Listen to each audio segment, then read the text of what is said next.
At her best friend's birthday, she announced, "Dating down really puts life in perspective. Now I know what I don't want." Everyone laughed. I quietly got up, left $50 on the table and drove home. She spent the night texting apologies. I spent it blocking numbers. Hey viewers, huge thanks to everyone who's already subscribed. We're getting super close to 10,000. If you haven't yet, hit that subscribe button and help us reach that milestone. I'm 34M and work as an electrician. Good steady job, own my house, trucks paid off. Nothing fancy, but I'm comfortable. Been dating Vanessa, 30F, for about 10 months. She has some finance job downtown, makes good money, definitely more polished than me, but I thought we balanced each other out. Vanessa's friend group is what you'd expect. Young professionals, trendy restaurants, weekend wine tastings, that whole scene. I've hung out with them maybe 6 times total. They're polite to me, but there's always this underlying vibe that I don't quite fit. Last Saturday was her best friend Lauren's 29th birthday.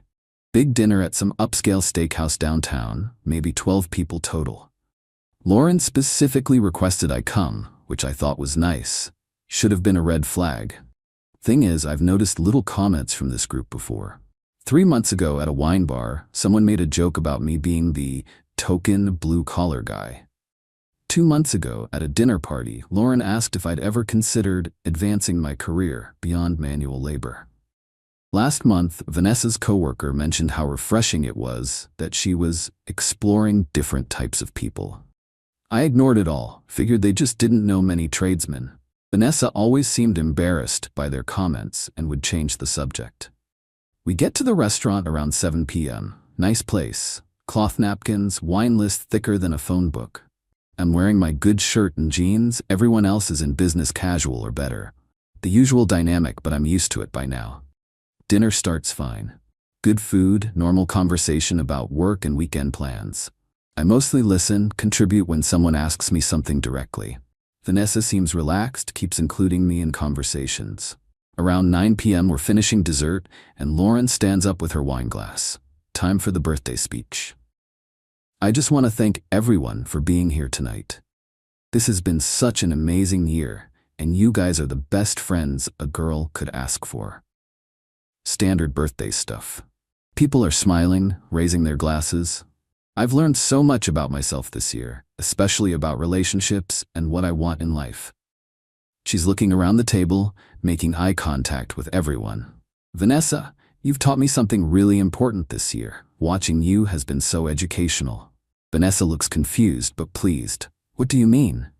Well, your whole dating down experiment. It's been fascinating to watch from the outside. The table goes dead quiet. I feel my stomach drop, but I keep my expression neutral. I mean, dating someone so different from your usual type, someone who doesn't match your education level or lifestyle, it really puts life in perspective, doesn't it? Vanessa's face is turning red. Lauren. No, I'm serious. It's brilliant, actually. Now you know exactly what you don't want in a partner.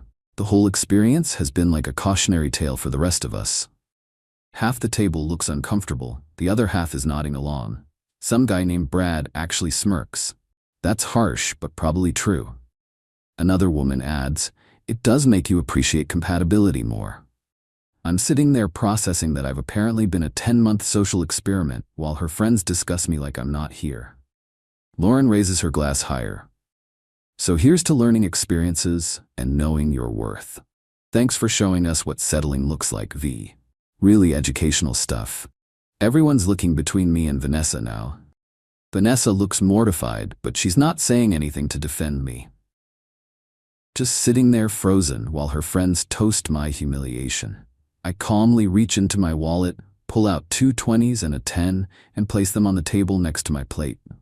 The entrees were around $35. This covers my meal with tip. Happy birthday, Lauren, I say, standing up. Thanks for the education. I walk out of the restaurant without hurrying. Don't make a scene, don't slam doors, just leave with whatever dignity I have left. Get to my truck and sit there for a minute. 10 months of my life. 10 months of thinking I was in a real relationship while apparently being someone's slumming experiment. The casual cruelty of having it announced like entertainment is staggering. My phone starts buzzing before I even get home. Vanessa calling. I decline. Text, Mike, please don't leave like this. Another call. Decline.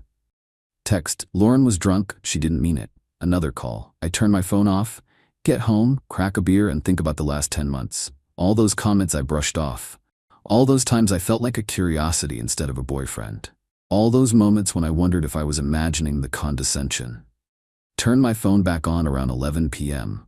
19 missed calls from Vanessa. 26 text messages. Mike, I'm so sorry. Lauren is an idiot. Please don't take this seriously. She's jealous because she's single. Everyone thinks she was way out of line. Please call me back. We need to talk. I'm driving to your house. Why aren't you answering? This is ridiculous. You know I care about you.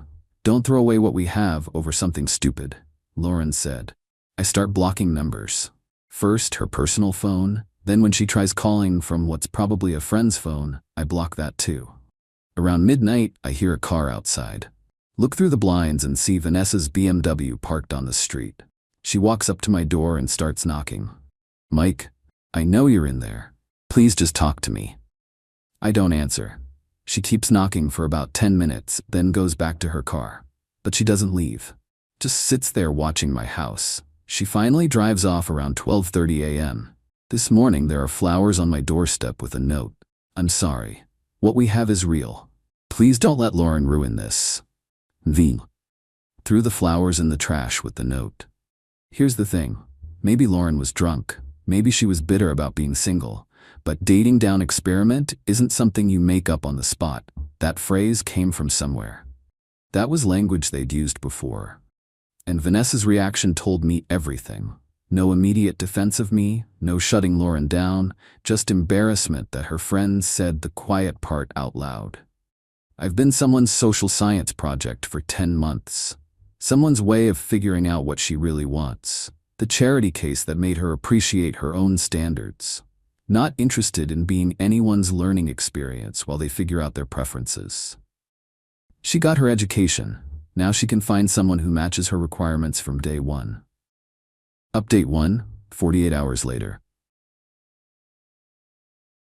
Well, this has been an interesting couple of days. Thanks for all the comments and support. Good to know most people think being publicly called a dating experiment deserves an immediate exit.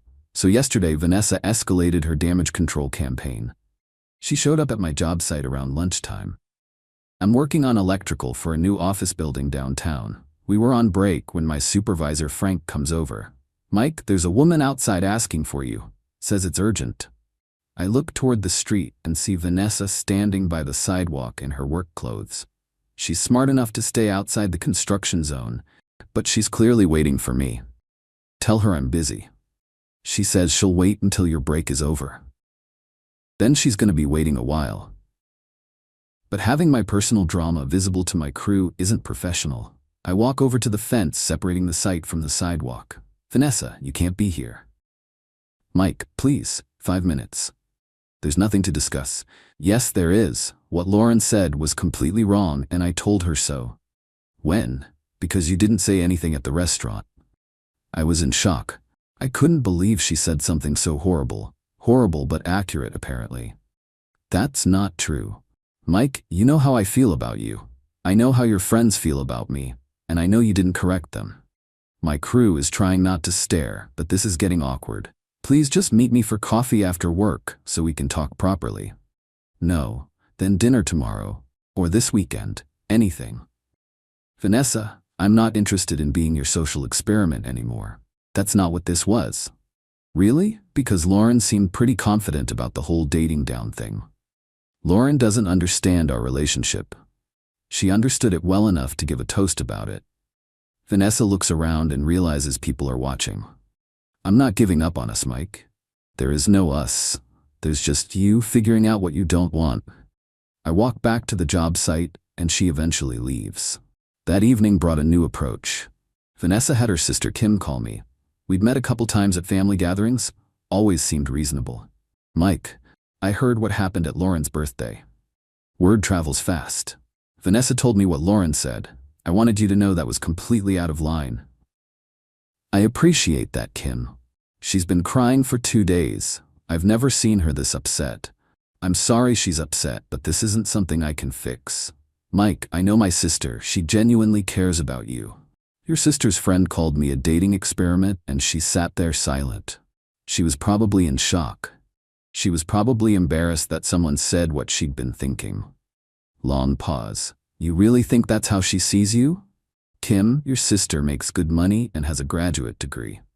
I'm a high school graduate who works with my hands. Her friends talk about wine regions while I drink beer from the bottle. The writing was on the wall. That stuff doesn't matter if you care about someone. It mattered to Lauren, and judging by the reactions at that table, it matters to the rest of her friends too. So that's it? You're not even going to give her a chance to explain?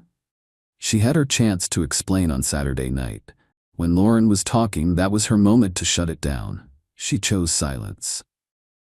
Kim tried convincing me for another few minutes, but I wasn't interested.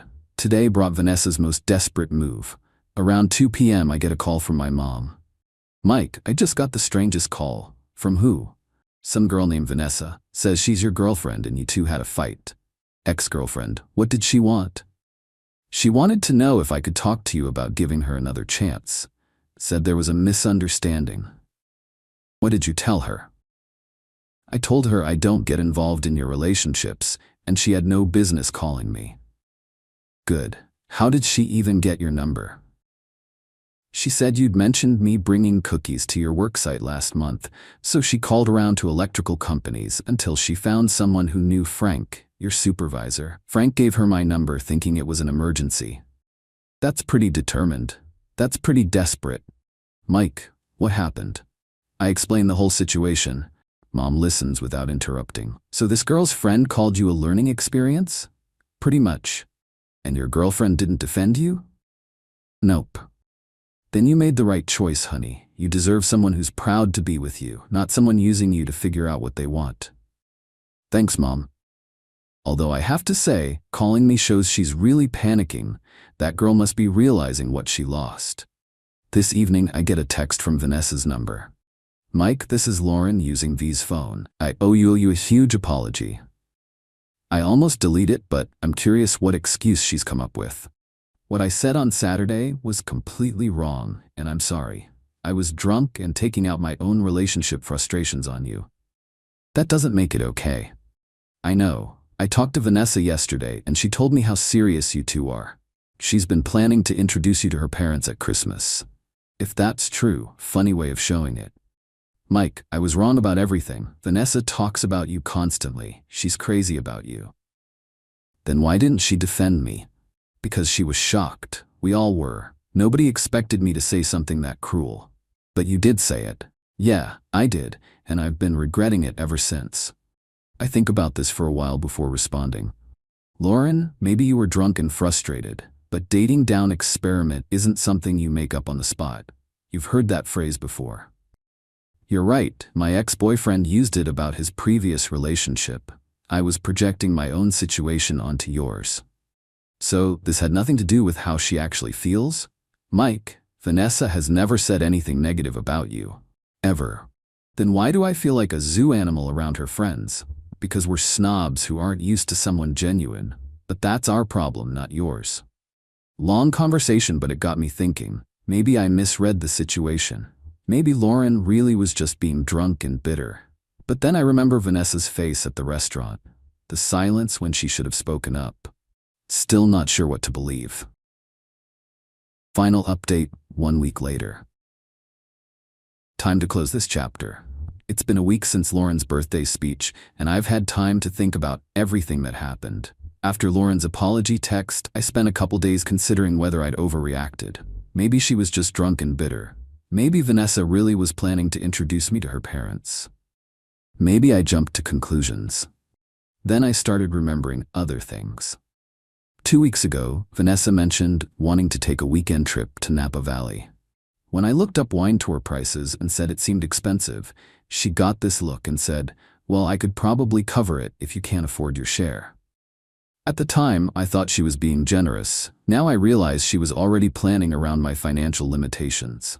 Last month, at her office Christmas party, her boss made some condescending comment about blue-collar workers.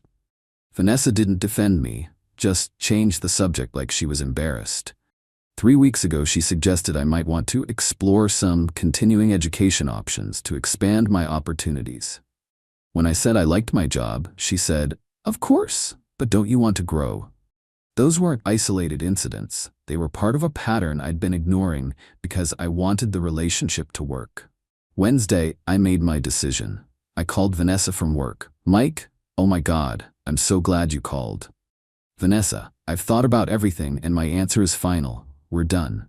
"Mike, please don't say that. I love you. You love the idea of being with someone different, but you don't love me enough to defend me when it matters." "That's not fair." I was in shock.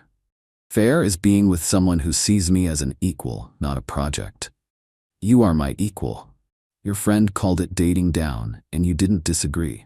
That tells me how you really see this. I'll cut Lauren out of my life if that's what it takes.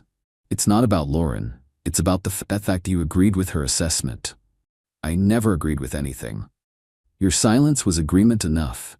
She kept trying to argue, but I'd made up my mind. Thursday, she tried one last time. Showed up at my house around 7 p.m. with what looked like a prepared speech. I answered the door but didn't invite her in. "Mike, I've been thinking about this all week. You're right that I should have defended you immediately. I was wrong to stay quiet. Okay, I want to make this right. I've already told my friends that anyone who disrespects you isn't welcome in my life. Good for you. I want to prove that you matter to me, that this relationship matters. How? However you want. I'll introduce you to my parents this weekend.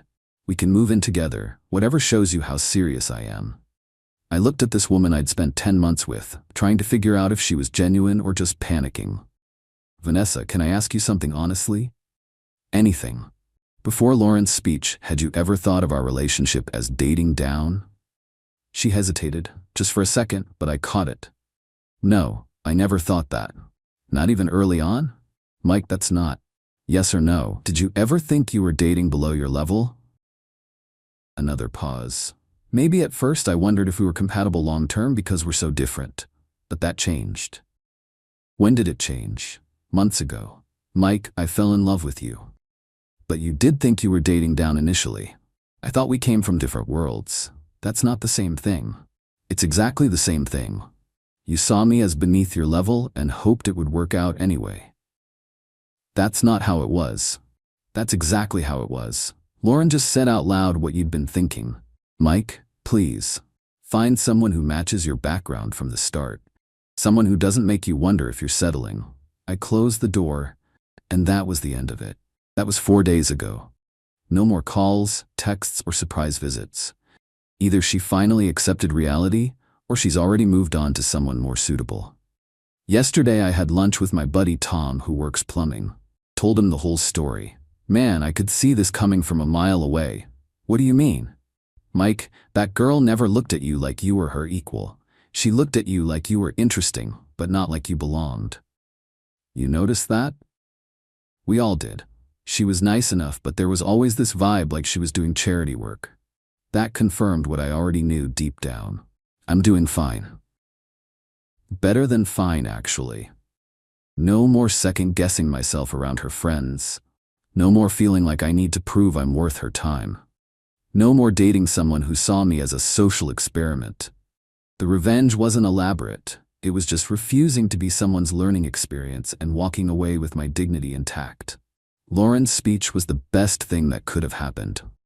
It showed me exactly how Vanessa and her friends really saw me, and gave me the clarity to end things before wasting more time.